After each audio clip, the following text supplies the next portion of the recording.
এই যে এগুলো যে আপনি বিক্রি করেন এগুলো আসলে কোন কোন দলের আছে এখানে? ব্রাজিল আছে, আর্জেন্টিনা আছে। আপনি মূলত যে বিক্রি করেন এগুলো আপনি কোন দলের সাপোর্টার? কিন্তু কোনো তারপরও তো একটা ব্যক্তিগতভাবে একটা ইয়ে আছে। করি, এমনিতে খেলা দেখি। এমনি সাপোর্ট করেন না আপনি কোনো দল? করি কোন দল সাপোর্ট করেন আপনি? আর্জেন্টিনা। আর্জেন্টিনার।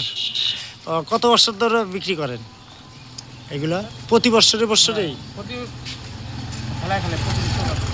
প্রতি খেলায় এর কীরকম লাভজনক ব্যবসা? সীমিত লাভ, বিক্রি বেশি। কোন দলের ইয়া বেশি বিক্রি হয়? দুটি চলতেছে বেশি। কোনটা? ব্রাজিলও চলতেছে, আর্জেন্টিনা চলতেছে। মানে দুইটাই সমান তাহলে বিক্রি হচ্ছে? বিক্রি হচ্ছে। ও, তাহলে এটা আপনি সাপোর্ট করেন না কোনো দল? ও, ভাইয়ের বাসা কোথায়? লালমিয়া। লালমনিরহাট। ধন্যবাদ, সবাই ভালো থাকবেন। দাম কত?